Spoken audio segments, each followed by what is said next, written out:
Hey everyone, it's your best friend Kenny here.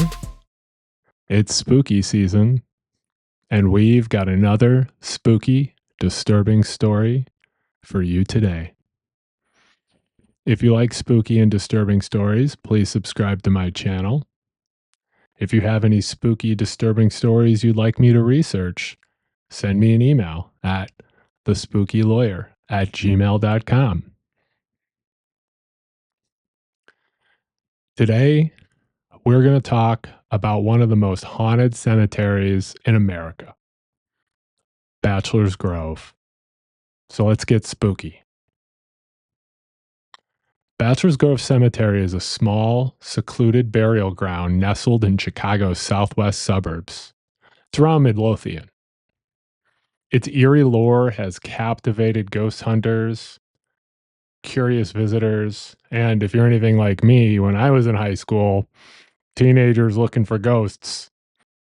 The history of Bachelor's Grove, specifically referring to the area surrounding Bachelor's Grove Cemetery, is intertwined with all sorts of history and lore.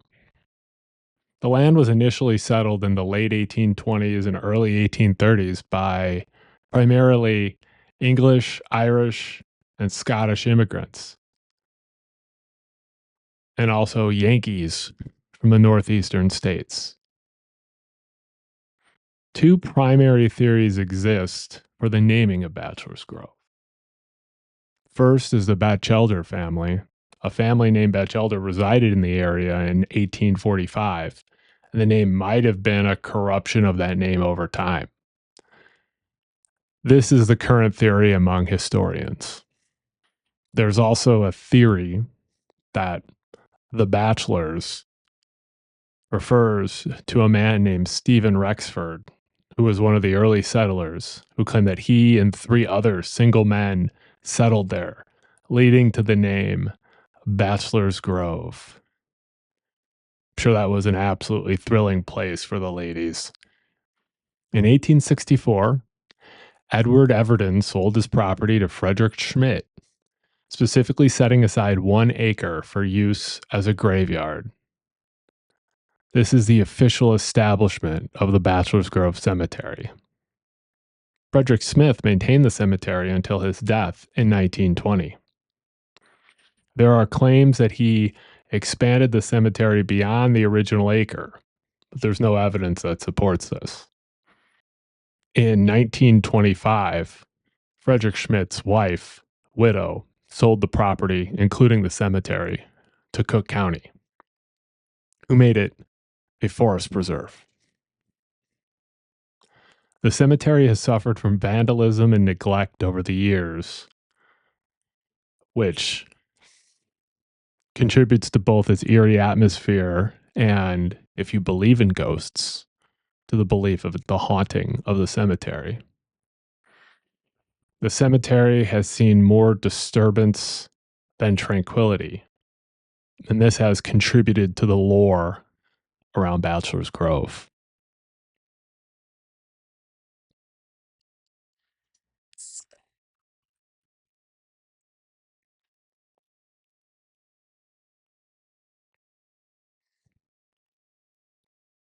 Bachelor's Grove Cemetery has gained notoriety as one of the most haunted places in the world,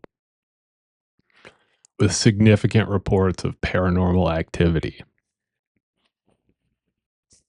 These reports range from sightings of ghosts to phantom vehicles, animals, monsters, balls of light, unexplained lights, and sounds. The most famous ghost that resides in Bachelor's Grove is that of the White Lady, a phantom woman seen wandering around the cemetery. The White Lady is also known as the Madonna of Bachelor's Grove. She is often described as a figure dressed in white, sometimes seen crying by a tombstone, or wandering through the cemetery, cradling an infant. The lore is that she is searching for her lost child. Another frequently reported phenomenon is the appearance of a white, one-story Victorian house with a porch swing and a picket fence. This is known as the Phantom Farmhouse. This house is said to disappear and appear at random times, at random distances, and some people have claimed to see figures moving inside. There's also supposedly a farmer and a horse. The story originates in 1870 when a farmer plowing a nearby field was dragged into the pond at Bachelor's Grove by his horse, leading to both of their drownings.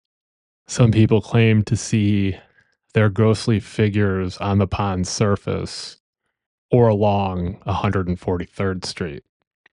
The pond at Bachelor's Grove is also supposedly one of Al Capone's body dumping grounds.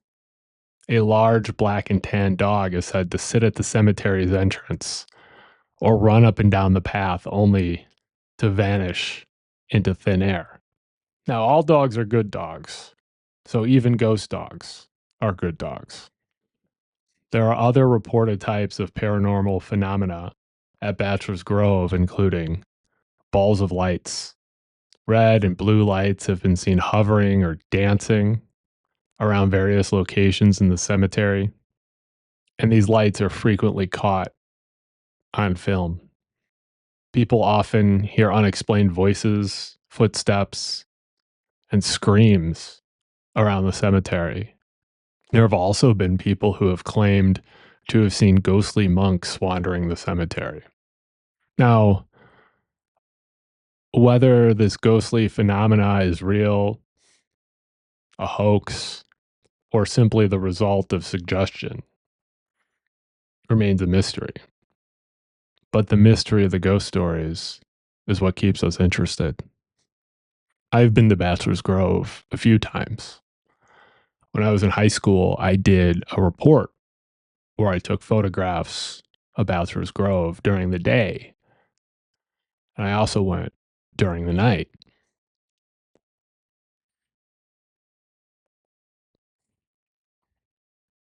I wish I had some of the photographs to show you, and I might ask my mom to see if she kept them. But I had a strange occurrence at Bachelor's Grove. I remember walking with a few of my friends in the night down the path of the forest preserve, and a group of individuals dressed all in black, including a woman carrying what was very clearly a baby doll, walked past us. Now, I don't know what they were up to, but it certainly stuck with me. Today, Bachelor's Grove is quieter, thanks in part to efforts made by local historians who are committed to preserving the history of Bachelor's Grove while also maintaining the ghost stories and the lore. Thanks for joining me on this journey. What do you think? Is Bachelor's Grove just an overgrown forest area with some graves? Or is it really haunted? Comment below with what you think. Let me know what you think. Let me know what you think in the comments below. Have you been to Bachelor's Grove? Have you had any paranormal experiences there? Or other paranormal experiences at cemeteries? If you like my content and you want to hear more spooky, disturbing stories, please subscribe to this channel. Don't forget to like this video and hit the notification bell if you would like to be notified when I upload. Follow me on Twitter and TikTok. My username is akbrews. And if you have any suggestions for spooky or disturbing stories you'd like me to please send me an email at thespookylawyer@gmail.com. Thanks again for watching my video. This is Kenny, the spooky lawyer. Hope you guys have a great day. And remember, stay spooky.